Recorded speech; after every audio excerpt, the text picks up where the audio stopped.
ఈరోజు గౌరవ మంత్రి గారు 691 కోట్ల రూపాయల బిల్లులు పెండింగ్లో ఉన్నాయని చెప్పారు. రాష్ట్రంలో మీరు చూస్తే అధ్యక్ష, బడా కాంట్రాక్టర్లకు మాత్రం బిల్లులు వస్తున్నాయి. చిన్న కాంట్రాక్టర్లకు ఇప్పుడు ఒక సంవత్సర కాలం నుంచి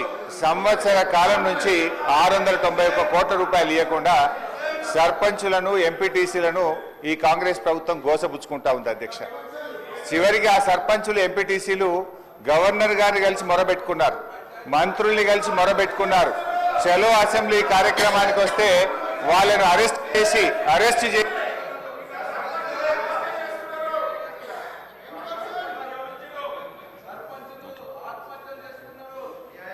స్పీకర్ సార్ సభను కొంచెం ఆర్డర్లో పెట్టండి.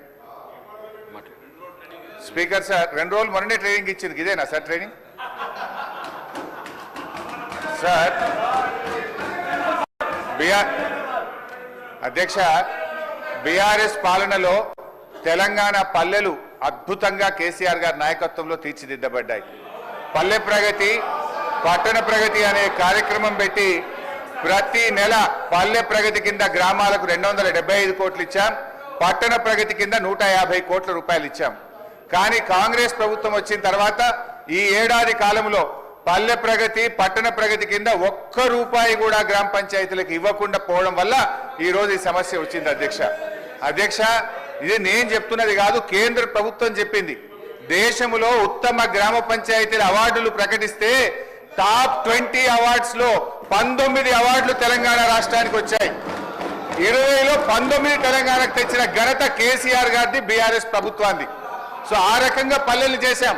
ప్రతి గ్రామ పంచాయతీకి ట్రాక్టరు, ట్యాంకరు, ట్రాలీ, నర్సరీ, వైకుంఠధామము, డంప్ యార్డు పెట్టి తెలంగాణ పల్లెలు దేశానికి ఆదర్శంగా నిలిపిన ఘనత కేసీఆర్ది, బీఆర్ఎస్ పార్టీ. అధ్యక్ష, మేము గౌరవనీయులు మంత్రి గారిని కోరేది ఒక్కటే, ఇవాళ ఈ ప్రభుత్వం వచ్చిన తర్వాత ఎస్ఎఫ్సి నిధులు విడుదల కావట్లేదు. ఈజీఎస్ నిధులు కేంద్ర ప్రభుత్వం ఇచ్చినా డైవర్ట్ చేసినారు. 15th ఫైనాన్స్ కమిషన్ డబ్బులు కేంద్ర ప్రభుత్వం ఇస్తే డైవర్ట్ చేసినారు. జీపీ జనరల్ ఫండ్ కూడా వాళ్ళ డబ్బులు వాళ్ళు ఖర్చు పెట్టుకోవడానికి కూడా ఫైనాన్స్ నుంచి క్లియరెన్స్ ఇయ్యక, చెక్కులు పాసుగాక ఇవాళ సర్పంచులు ఆత్మహత్య చేసుకునేటువంటి పరిస్థితి వచ్చింది. అప్పులు చేసి బంగారం కుదబెట్టి పనిచేస్తే ఈ బిల్లులు ఇయ్యారు అధ్యక్ష. ఒక్క నవంబర్ నెలలో బడా కాంట్రాక్టర్లకు 1200 కోట్లకు పైగా బిల్లులు ఇచ్చారు. ఒక్క నెలలో 1200 కోట్లు బడా కాంట్రాక్టర్లకు ఇస్తారు. ఈ చిన్న కాంట్రాక్టర్లు 5 లక్షలు 10 లక్షలు చేసిన సర్పంచులు, ఎంపీటీసీలు, జెడ్పీటీసీల మీద ఎందుకు పగబట్టి కక్షతో వాళ్ళని ఇబ్బంది పెడుతున్నారని చెప్పి నేను ఈ రోజు ప్రభుత్వాన్ని అడుగుతున్నా అధ్యక్ష. ఈ రోజు పరిస్థితి ఏమైంది?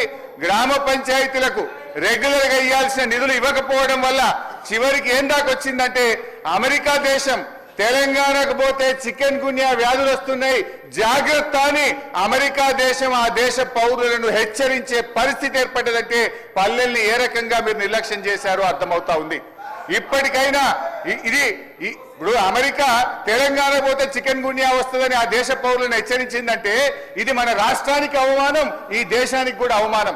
మీ పాలన ఆ రకంగా ఉన్నది. సో దయచేసి మేము కోరేది ఒక్కటే అధ్యక్ష, వీళ్ళు బిల్లులే కాదు అధ్యక్ష, ఎంపీటీసీలు, సర్పంచులు, జెడ్పీటీసీలు దిగిపోయి 9 నెలలైంది, ఇంకా వాళ్ళ జీతాలు కూడా పెండింగ్లు ఉన్నాయి. 1వ తారీఖు జీతం ఇస్తామని చెప్తారు. జెడ్పీ చైర్మన్లకు, జెడ్పీటీసీలకు, ఎంపీటీసీలకు దిగిపోయి 9 నెలలైనా 3 నెలల జీతాలు పెండింగ్ ఉన్నాయి అధ్యక్ష. ఆ జీతాలు ఇయరైతే, పనిచేసిన దానికి బిల్లులు ఇయరైతే, వాళ్ళు మిత్తిలు కట్టలేక, అప్పులు కట్టలేక ఇవాళ చాలా బాధల్లో ఉన్నారు. నేను సూటిగా మంత్రి గారిని అడిగేది ఒక్కటే, దయచేసి త్వరలో ఇస్తాము, తొందరలో ఇస్తాం కాదు అధ్యక్ష, స్పష్టమైన డేట్ చెప్పి గ్రామ పంచాయతీ ఎన్నికలు మీరు పెట్టబోతున్నారు, ఆ లోపు వాళ్ళ బిల్లులన్నీ కూడా క్లియర్ చేయాలని చెప్తా ఉన్నాం. మీ దాంట్లో ఏం చెప్పింది అధ్యక్ష? ఈరోజు ఇది మీ మేనిఫెస్టో, కాంగ్రెస్ పార్టీ మేనిఫెస్టోలో ఏం చెప్పింది అధ్యక్ష? రాజీవ్ గాంధీ గారు తెచ్చిన 73, 74 రాజ్యాంగ సవరణ ప్రకారంగా మీరు గ్రామ పంచాయతీలను బలోపేతం చేస్తామన్నారు, నిధులు విడుదల చేస్తామన్నారు. కానీ మీరు అది ఏది కూడా చేయకుండా ఇవాళ మోసం చేస్తున్నారు. మాజీ సర్పంచ్లకు, మాజీ ఎంపీటీసీలకు పింఛన్లు ఇస్తామన్నారు, పింఛన్ మాట దేవుడు కానీ వచ్చే జీతం కూడా ఇస్తలేదు అధ్యక్ష.